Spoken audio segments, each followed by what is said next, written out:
Welcome back to Silent Screams. Tonight, we're diving into a story so chilling, it will have you second-guessing every decision you've ever made. A casual date, a charming smile, and a locked door, that's all it took to turn one man's life into a living nightmare. Settle in, turn off the lights, and let's begin. It all started like any other swipe.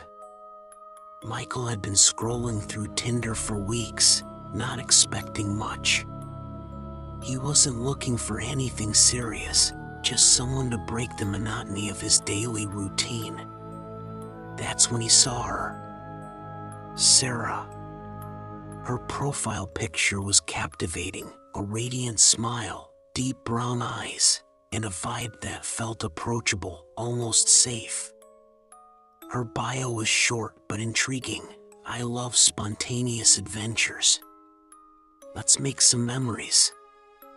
Michael was hooked. They matched almost instantly, and the conversation flowed effortlessly. Sarah seemed genuine, charming, and witty. They talked about their favorite movies, dream travel destinations, and even shared a few personal stories. By the end of the first night, Michael felt like he'd known her forever. When Sarah suggested meeting up for dinner at her place, he didn't hesitate. It felt spontaneous, just as her bio had promised. Michael arrived at her apartment around 7 p.m. The building was old but well-maintained, the kind of place that exuded character. Sarah greeted him at the door, her smile as warm in person as it was in her pictures. She looked even better in real life, her confidence was magnetic.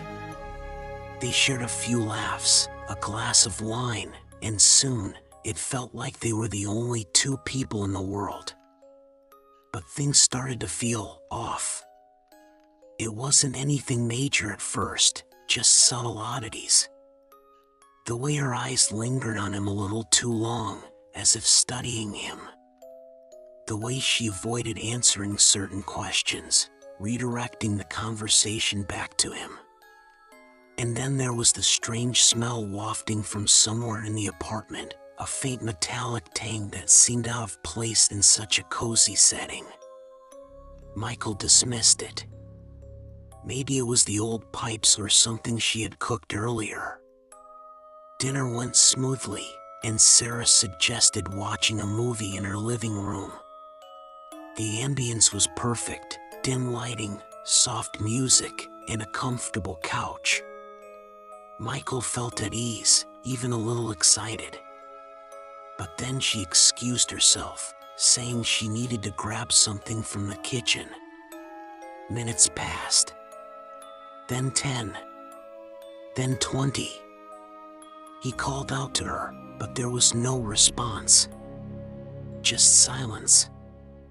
Feeling uneasy, Michael decided to look for her. He wandered through the apartment, calling her name. The kitchen was empty, as was the hallway leading to her bedroom. That's when he noticed a door slightly ajar, leading to the bathroom. He pushed it open, expecting to find her, but instead, the door slammed shut behind him with a deafening thud. The room was plunged into darkness, save for a faint light seeping in from a high, narrow window. Michael's heart raced as he tried the doorknob. It wouldn't budge. Panic set in as he banged on the door, shouting for Sarah. But the only response was silence, thick and oppressive. He fumbled for his phone, but there was no signal. No Wi-Fi. Just a lifeless screen mocking his desperation. As his eyes adjusted to the dim light, Michael began to notice details he hadn't seen before. Scratches on the bathroom walls, deep and erratic, as if someone had clawed at them in a frenzy. The mirror above the sink was cracked, spiderweb fractures spreading out like a sinister pattern. And that smell, the metallic tang, was stronger now, almost suffocating. He sat on the cold tiled floor, trying to calm his racing mind. Hours passed, or at least it felt like they did. Then he heard it. A faint whisper, barely audible, coming from somewhere behind the walls. It wasn't Sarah's voice. It was low, guttural, and unnatural. Michael pressed his ear to the wall, straining to make out the words, but they were unintelligible. Just a chilling cadence that made his skin crawl. Suddenly, the whisper stopped, replaced by a loud, rhythmic knocking. It started soft but grew louder and more erratic, as if something or someone was trying to break through the walls. Michael backed away, his breath coming in short, panicked gasps. He shouted again, his voice hoarse and desperate. But the knocking continued, relentless and deafening. Then, without warning, the lights flickered on. The sudden brightness was blinding, and for a moment, Michael felt a sliver of hope. But that hope evaporated as he turned to the mirror. There, written in what looked like blood, were the words, "Leave while you can." A cold draft swept through the room, and Michael felt an icy hand brush against his neck. He spun around, but there was no one there. Just the emptiness of the bathroom and the oppressive sense of being watched. He slumped against the door, exhaustion taking over, and drifted into a restless sleep. When he awoke, the room was pitch black again. His throat was parched, his stomach growling. How long had he been there? Days? Hours? The whispers had returned, louder this time, and they were joined by faint laughter, childlike and sinister. Michael's hands trembled as he searched the room for anything that could help him escape. His fingers brushed against something cold and metallic, a screwdriver, half buried under the sink. It was small but sharp, and it gave him a glimmer of hope. He began working on the screws of the doorknob, his hands shaking with every turn. But every time he made progress, the whispers grew louder, more insistent. They were inside his head now, taunting him, feeding on his fear. He felt a sharp pain in his chest, as if something was clawing at his heart. His vision blurred, and for a moment, he thought he saw a figure standing in the corner of the bathroom, a shadowy silhouette with hollow eyes and a twisted grin. Michael blinked, and the figure was gone. But the sense of dread lingered, pressing down on him like a suffocating weight. He redoubled. His efforts, his desperation fueling him. As he worked, he heard a soft voice on the other side of the door. It was Sarah, calm and sweet, as if nothing was wrong. "Michael, why are you making this so difficult? Just stay. It'll be easier for both of us." Her words sent a chill down his spine. He shouted at her, demanding to know what was happening, but her only response was a soft, eerie laugh. Then the laughter was joined by another voice, and another, until it became a cacophony of overlapping whispers and laughter, filling the room with an unbearable noise. Michael screamed, the sound raw and primal, but it was swallowed by the oppressive darkness. His grip on the screwdriver tightened as he worked faster, his breath coming in short, ragged gasps. He was so close to freedom. But deep down, he knew this was only the beginning of his nightmare. Michael's hands trembled as he gripped the screwdriver, twisting with every ounce of strength he could muster. His breaths came in shallow, panicked bursts, each turn of the tool met with the mocking whispers growing louder and more chaotic. The voices, a maddening symphony of the unseen, seemed to echo from the very walls around him. They were relentless, hissing words he couldn't understand, but that filled his chest with a cold, gnawing dread. And then, the voices stopped. The sudden silence was deafening. Michael froze, his heart pounding so hard he thought it might break his ribs. For a moment, the room was completely still, save for the faint sound of his ragged breathing. The air felt heavier, thicker, as if the room itself was alive and watching him. Then came the knock, a single, sharp rap on the bathroom door. It wasn't frantic or aggressive. It was deliberate, almost polite. But it carried with it an unnatural weight, like the sound of something far too large to belong to anything human. "Michael," Sarah's voice drifted through the door, soft and sweet, yet carrying an undercurrent of something sinister. "You're not going anywhere." "Not yet," he shouted back, his voice cracking. "What do you want from me? Why are you doing this?" Her laugh was soft, almost melodic, but it sent shivers racing down his spine. "Oh, Michael, this isn't about what I want. It's about what you owe." The screwdriver slipped in his sweaty grip, clattering to the floor. As he scrambled to pick it up, the air around him grew colder, and a faint mist began to seep through the cracks in the tiles. It swirled around his feet, icy tendrils snaking up his legs. He recoiled, pressing his back against the door, but the mist seemed alive, moving with an eerie purpose. And then he saw them. Faces. Distorted, ghostly faces forming within the mist. Their hollow eyes stared at him, their mouths open in silent screams. He wanted to look away, but he couldn't. They were mesmerizing in their horror. A grotesque reminder of something he couldn't quite place. One face moved closer, its translucent features twisting into an expression of agony. A single word escaped its lips, a whisper so faint it was almost inaudible.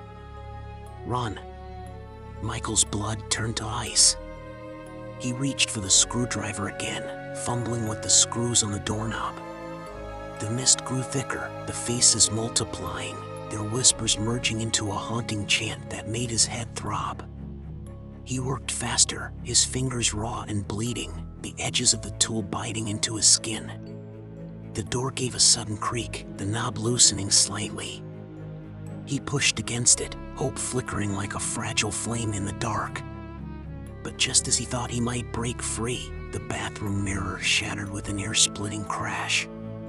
Shards of glass rained down, glittering like malevolent stars in the dim light. From the shattered remains, something began to emerge. A figure stepped through the jagged edges of the mirror, its movements unnaturally fluid, like liquid poured into the shape of a person.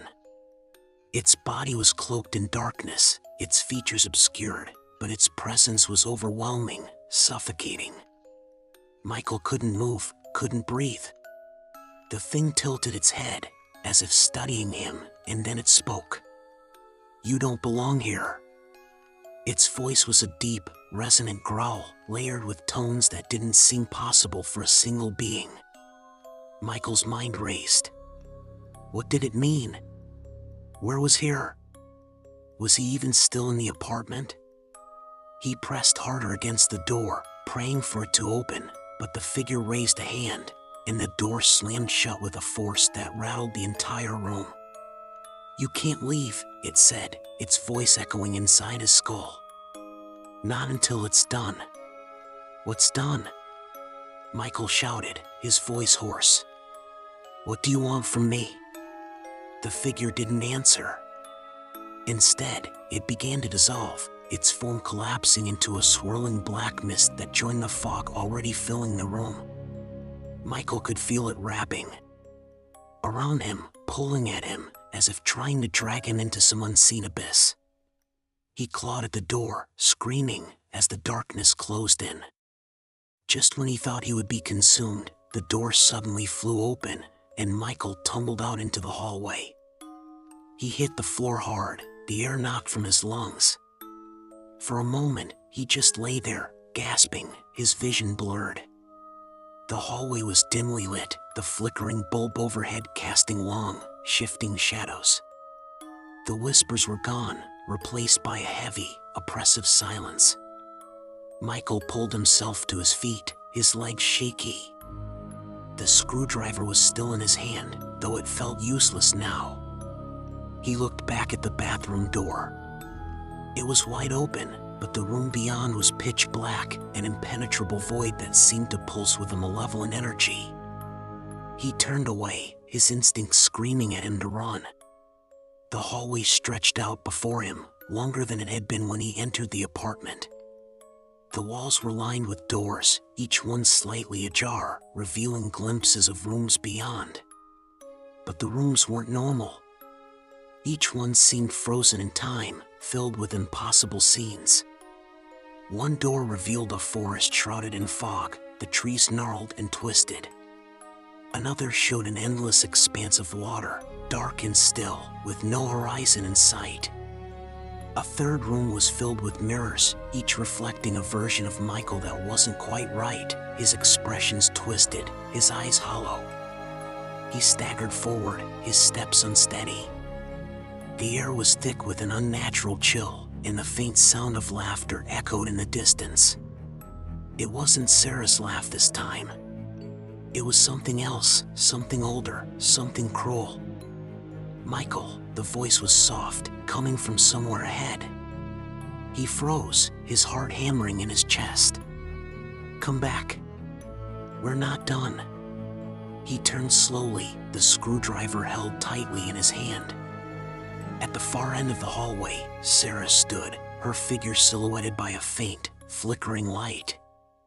Her smile was no longer warm, it was cold, predatory. Her eyes glowed faintly, an unnatural hue that sent a fresh wave of terror coursing through him. "You can't run," she said, her voice echoing in the empty corridor. "You're already home." Michael stumbled backward, the hallway stretching impossibly long as he tried to put distance between them. The doors on either side began to slam shut, one by one, the sound like gunshots in the silence. The light overhead flickered faster, plunging him into moments of darkness that felt endless. And then, the ground beneath him shifted. It wasn't solid anymore. It felt like he was standing on something alive, something that pulsed and writhed. He looked down and saw the floor covered in a dark, viscous substance, tendrils of it curling around his ankles. He tried to move, but it held him fast, pulling him down inch by inch. Sarah was closer now, her smile widening into something unnatural, her teeth sharp and gleaming. "There's no escape," she whispered. "Not from this." Michael thrashed, screaming, as the darkness pulled him down. He could feel it seeping into his skin, cold and suffocating. The hallway around him dissolved into shadows, and Sarah's laughter echoed in his ears as everything went black.